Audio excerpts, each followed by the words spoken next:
Everybody, today we're going to be looking at the man, the myth, the legend, Matt Bolton, the GOAT. In my opinion, the best at what he does, the one-man looper extraordinaire. Let's get into it.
So good, so good, so good.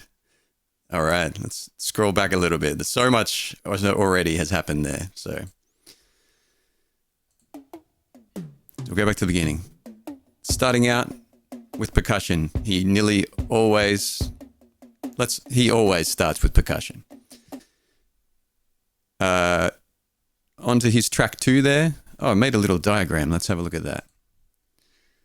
So this is how Matt basically has his RC600 set up, with the bottom row being pretty standard. So track 1, 2, 3, record, play, stop, record, play, stop, record, play, stop. The top level he has set to track 1, undo, redo, track 2, undo, redo, track 3, undo, redo. So they correspond to the tracks at the bottom there, and we'll see how he uses that as we go along. So he almost always starts with track 2 is the drums, track 3 is the main musical loop, track 1 is additional flavor to the percussion, like a ride or a shaker. Now that we've seen the setup, let's go back to the beginning and see what he does there. You got to watch the feet.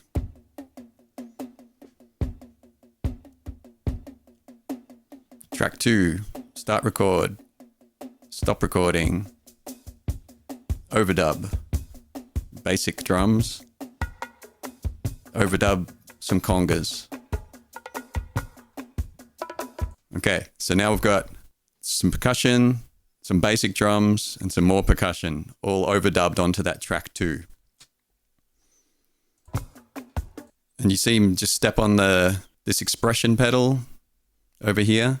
That is his delay. He has the hand sonic over here. He has the keys. He has his saxophone here. They're all going through the same input. They're going through a mixer into the same input on the RC600. And they all get this delay applied to it that he controls with an expression pedal that's next to the RC600 there.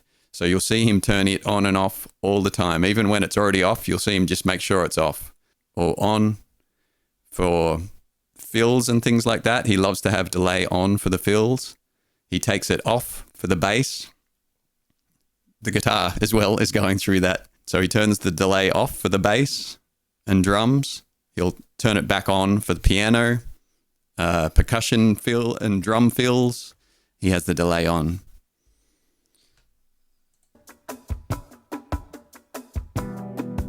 Okay, track 3, he just started recording on that then. So that's going to be his main music loop. He nearly always starts with the keys. Keys do a good job of filling in, the left hand, get a good bass sound. The top hand, bit of melody, harmony with the chords there. Nearly always starts with keys. See him turn the expression pedal on. Everybody loves his wobbly keyboard stand. Bass. So I know how he does nearly everything except for the bass. I'm not sure. He says he uses a POG. I can't see one on the pedal board. But he uses that FS7 over on his guitar pedal side over there to turn the bass on, and he turns the delay off. Okay, just then you saw he finished with the bass loop. He stopped the overdub, turned the delay back on, started playing some guitar.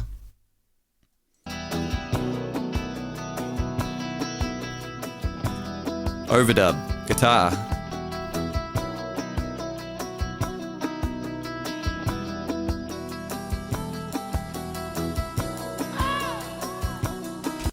All right, some more things happen there. It all happens very quickly in the setup. He played some guitar just to sound good for a couple of bars.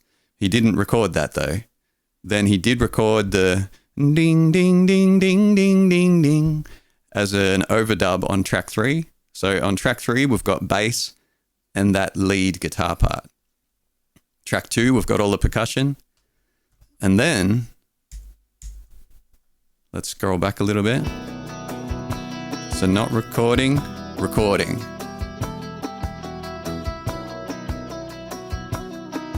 Stop recording. Track 1 now. We're over onto track 1, and he's adding in some ride cymbal on the hand sonic. He also speaks into the microphone for the first time. You'll notice it does not get recorded. It's not getting recorded by default.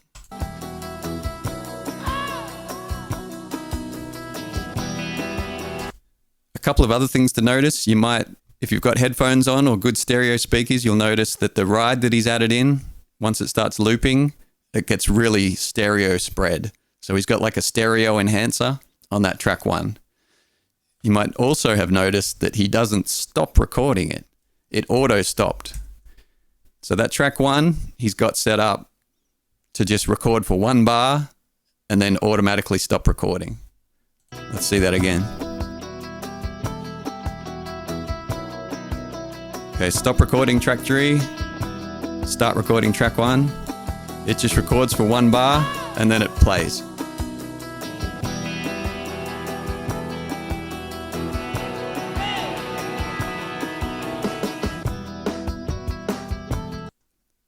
Okay, now we're into the real drums. You'll notice that he turns the delay off with the expression pedal, starts recording an overdub onto track 2 with the real drums. Let's just scroll back a little bit.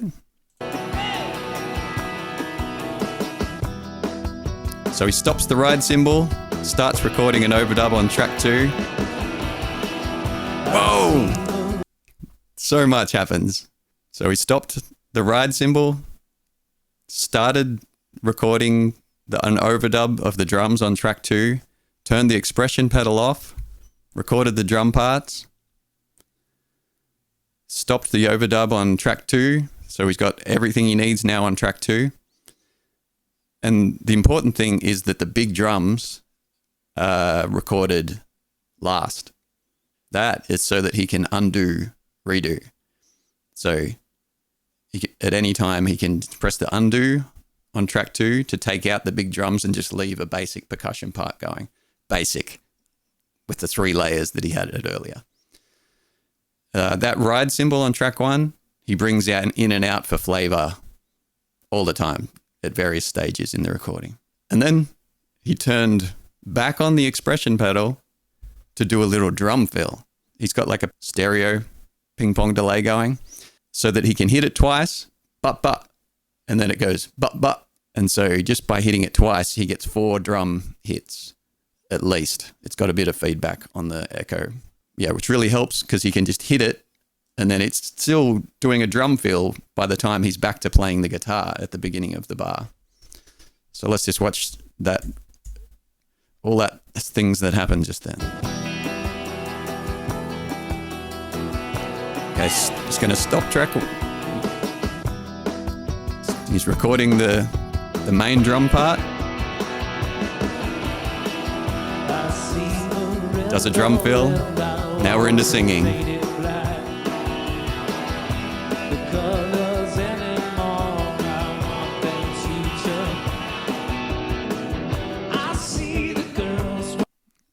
Okay, I know it's a lot to take in so far. Please, any questions you have, please drop them in the comments. This is a part one. We're going to do another version of this. So he's doing two parts to this song. There's like the verse part and the chorus. He does the verse part, track 3 on the RC600. So track 3, we've got verse. Track 2, we've got all the drums and percussion. Track 1, we've got that ride cymbal. When he wants to get a B part, so in this song it's the chorus, it's up on that MIDI captain pedal, which is the glowing blue lights above the RC600 you can see on his pedal board down there. And he has that set up. I believe he's got tracks 4, 5, and 6 mapped out on the MIDI captain in between the tape. And the bottom pedal is record and play. The top pedal is stop for those tracks 4, 5, and 6. Let's just go back a little bit so we can see him change to the chorus part.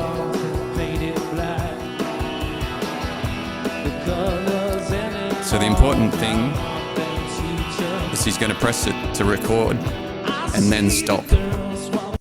So he'll press record on track 4 and then stop on track 3. He never uses single mode. It's all multi-mode. So when he starts recording the chorus part, he'll press start and then he'll stop the verse part. And the same when he goes back to the verse, he'll start the verse on track 3, then he will press stop on track 4, the chorus part. So we just got guitar on the chorus part.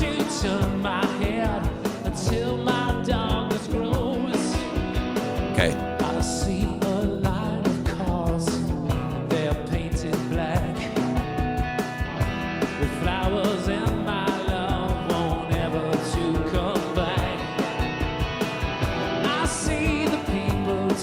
Back to chorus.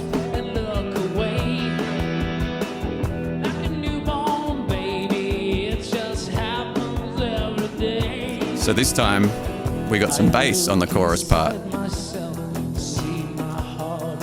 And he's just playing some bass now. A little bit of bass fills.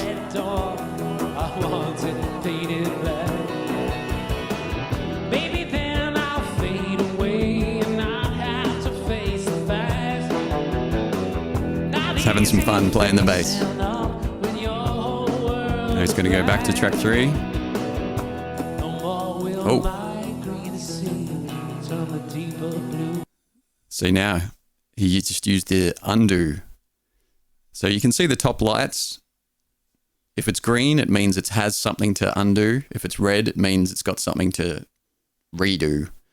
So he's got that ding, ding, ding, ding, ding, ding, ding part on track 3 that he brings in and out using the undo redo on track 3. He's got the big drums, the kit on track 2 as the top layer that he can bring in and out. So at the moment, he's just got the ride cymbal and the basic melody on track 3. Now everything's back on. You can see the undo redo. He's turned them back on. So he's got the ding, ding, ding and the big drums ready to go next time he goes back to the verse. But right now we're on the chorus part up on the MIDI captain. Taking the ride back out. Had enough of that for the moment.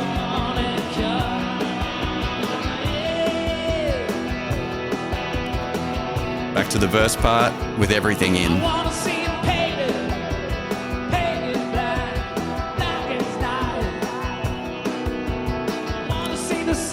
He's just tapping in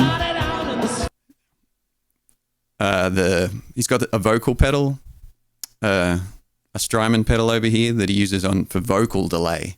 And you saw him just tap in the tempo over there. He wanted a slow quarter note sort of delay on the vocals. So he just tapped it in manually with his feet. Let's just see that. You ready? Tap, tap, taps in the tempo. And you heard it, because when he said sun, it went sun, sun, sun.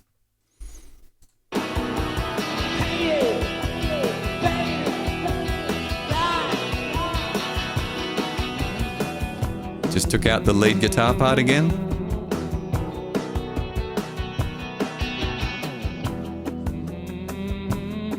Now he's having some fun with it.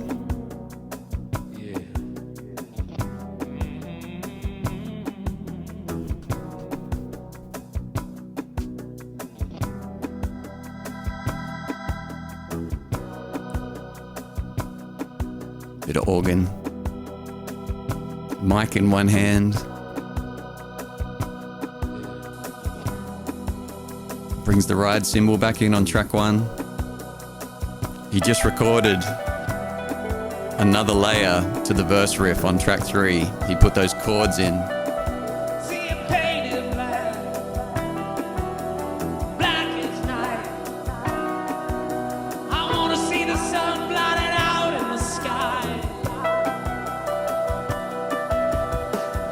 Brings the drums back in using the redo on track 2.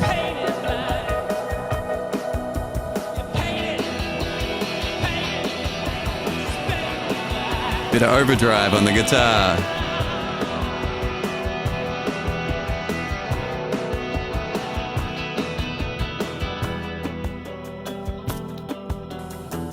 Back to the cleaner sound. Just the ride, takes off the drums, and we're done. Thank you. He's got his little crowd that he brings with him. The hand sonic has a sensor, and if you rub your hand over it, it can play a sample basically. And his plays a little clap track just to remind the audience that they should be clapping at the end of the song. I don't know why you wouldn't clap. Matt Bolton, he's the best at this. There's a lot to take in. I think this will definitely be a part 1. Let me know if you have any questions about the setup, or if you have a song that you'd like me to explain, and I'm happy to do that in the next video. I'm a Matt Bolton wannabe. Please like and subscribe. See what I can do as well. Let's all learn together. See you next time, everybody.